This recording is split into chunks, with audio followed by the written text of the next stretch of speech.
झापा कुन ठाउँबाट आउनुभयो तपाईँ? झापा भद्रपुरबाट। भद्रपुरबाट के छ चुनाव झापामा?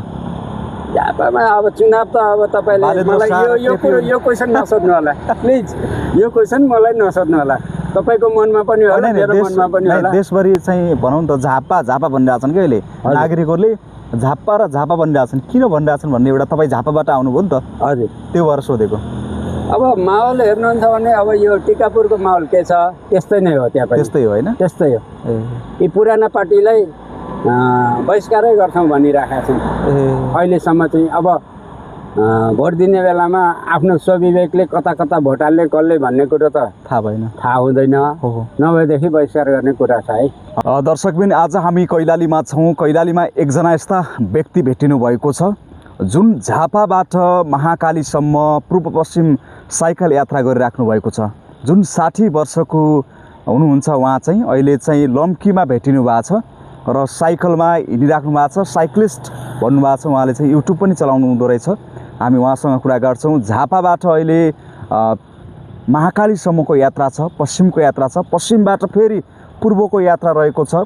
मेची महाकाली हुलाकी राजमार्ग तेह्रो साइकल यात्री भनेर चाहिँ उहाँले लेख्नु भएको छ र आर्थिक विपन्नलाई सहयोग गरौँ समेत लेख्नु भएको छ र उहाँसँग कुराकानी गर्छौँ। यहाँलाई स्वागत छ।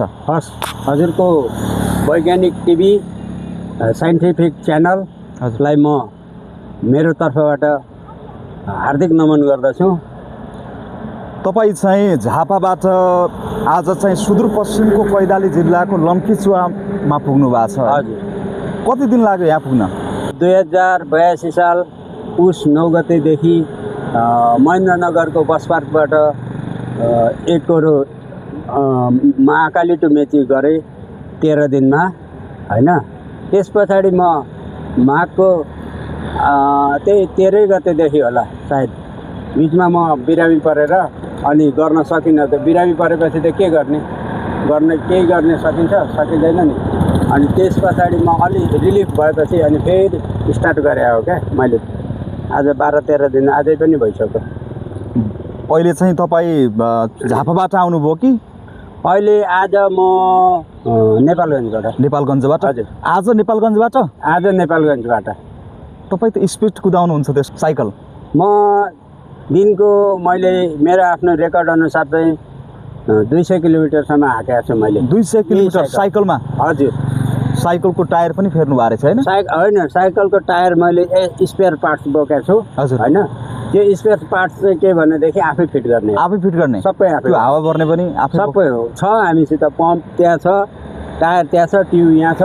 यसरी राखेर यसरी हिँड्छौँ हामी। तपाईँ चाहिँ यसरी हिँडिराख्नु भएको छ। यो हिँड्नुको चाहिँ उद्देश्य के रहेको छ हजुर? यो चाहिँ के भनेदेखि मेरो चाहिँ उद्देश्य भनेको म सानैदेखि फर्स्टै हुन खोज्ने हो क्या।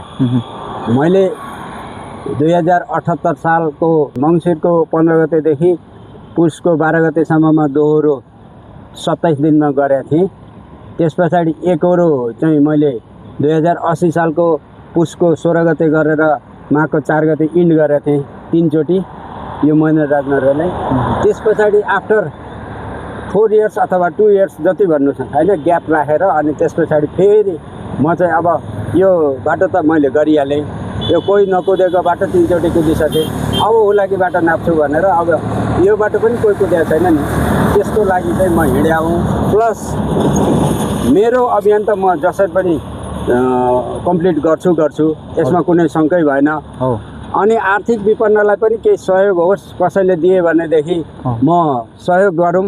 सहयोगको भावना राखेर हजुरहरूको सहयोगले सानो सहयोगले के भनेदेखि त्यो बिरामी पनि हुनसक्छ अथवा त्यो आर्थिक विपन्न भएर बेरोजगार पनि हुनसक्छ है। त्यो दुईटै कुरोलाई कम्बाइन गरेर मैले आर्थिक विपन्नलाई सहयोग गरौँ भनेर मेरो ब्यानरमा हालेको छु। यो मेरो ब्यानरमा साइकलको ब्यानरमा यसरी उतापट्टि फर्काइदिनु होला। हाम्रो दर्शकहरूले नै हेर्नुपर्छ यो कुरोलाई। उतापट्टि छ हामी देखाइरहेका छौँ। साइकल उता छ उहाँको र हामी उहाँसँग साइक्लिस्ट लक्ष्मणसँग हामी कुराकानी गरेको छौँ। 60 वर्षको उमेर छ तर पनि तपाईँ युवा अवस्थाको जसरी साइकल कुदाइराख्नु भएको छ। यो त माथिको देन हो। भगवान गड इज माई फादर। अब तपाईँ जसरी हिँडिराख्नु भएको छ घर परिवारले के भन्नुहुन्छ त? फुल्ली सपोर्ट छ। सपोर्ट छ? Fully support. पहिला के गर्नुहुन्थ्यो तपाईँ? पहिला म चाहिँ राष्ट्रिय वाणिज्य ब्याङ्कमा काम गर्थेँ। सरकारी नोकरीमा सरकारी नोकरी। के काम गर्नुहुन्थ्यो? म चाहिँ सहायक 5औँ अथवा भनौँ वरिष्ठ सहायकबाट रिटायरमेन्ट लिएको 74 को पुस 26 गते। अब चाहिँ देश भ्रमण गर्नुपर्छ, चाहिँ देशको सेवा कुर्सीमा बसेर धेरै गरियो होइन? त्यो भएर चाहिँ अब देशमा घुम्नुपर्छ भन्ने रहर लाग्यो। हजुर। हेलो, ल ल हिँड्दै गर्न। तपाईँहरूकै साथी हुन् उहाँहरू पनि? हो, उहाँहरू पनि हो। ए कतिजना हुनुहुन्छ तपाईँहरू? जम्मा 7 जना हो। 7 जनामा 3 जना गयो, 4 जना आउँदैछ। 5 6। हेलो ल जानुहोस्। ए 7 जना हुनुहुन्छ। के छ शरीरलाई चाहिँ कस्तो हुन्छ? 60 वर्षको उमेर हुनुहुन्छ होइन? शरीरलाई चाहिँ के छ, थकान महसुस हुन्छ कि हुँदैन? शरीरलाई त्यस्तो थकान महसुस हुँदैन। हजुर। हामी त अब म चाहिँ के भनेदेखि मेरो डेलीको प्र्याक्टिसै 40 किलोमिटरको हुन्छ। 20 किलोमिटर गएपछि 20 किलोमिटर रिटर्न गर्दाखेरि 40 हुन्छ। हजुर। यो 40 किलोमिटरको स्ट्यामिनाले म 100 200 हान्छु। हजुर। अहिले पनि नेपालगञ्जबाट यिनीहरू अहिले अगाडि गए नि साथीहरू। हजुर। उहाँहरू सँगसँगै निस्केको हो म। तर उहाँहरू चाहिँ के भनेदेखि भुरी गाउँ हुँदै आउनुभयो। अब मलाई त बाटो थाहा थियो, म त सुत्तासितले सतीघाटतिरबाट छिरेँ एकैचोटि। अनि चाहिँ साँझ बस्दाखेरिमा साथीहरूसँगै बस्नुहुन्छ कि एक्लै? अब हेरौँ, अब उहाँहरूको आज अतरिया जाने प्लान हो। अब अतरिया त त्यस्तै होला, सुखरसम्म जानुहुन्छ होला। तपाईँ चाहिँ कहाँ बस्नुहुन्छ? म चाहिँ अब बौनियामा बस्छु होला। अब यताको होटल छोडी। अब तपाईँ भनौँ देशव्यापी रूपमा यो साइकल यात्रा गरिराख्नु भएको छ। हजुर। अब थुप्रै ठाउँमा बस्दाखेरिमा चाहिँ समस्या हुने खालको केही भोग्नु भएको छ त्यस्तो? अब्स्टिकल काहीँ छैन, त्यस्तो अब्स्टिकल काहीँ पनि भेटेको छैन मैले। तपाईँहरू जस्ता नागरिकहरूलाई सरकारले के सहयोग गरेको छ? मैले अब यो कुरोमा भन्दाखेरि मैले 78 सालमा चाहिँ मेरो के अरे स्थानीय निकाय भनेको बेलबारी नगरपालिका जुन चाहिँ मोरङ अन्तर्गत पर्छ, त्यहाँनिर चाहिँ मैले एग्रिमेन्ट गरेर 1 लाख रुपियाँको एग्रिमेन्ट गरेको थिएँ सुरुमा होइन। त्यो 1 लाख रुपियाँमा कन्टिजेन्सी काटेर 78,224 रुपियाँ मैले पाएको थिएँ। पाएको कुरोलाई म पाएको भन्छु, सरेन्डर पनि गर्छु है म। अनि अहिले फेरि इभन योचोटि पनि मैले 80,000 को एउटा प्यान बिल बुझाएको थिएँ। बेलबारी नगरपालिकामै हो, अन्त होइन। फेरि प्यान बिल, आफ्नो एकाउन्टको चेक अनि निवेदन नागरिकता यति बुझाएपछि पनि स्थानीय निकायले मलाई केही गरेको छैन अहिलेसम्म। क्या नेपाल सरकार, प्रदेश सरकार छ,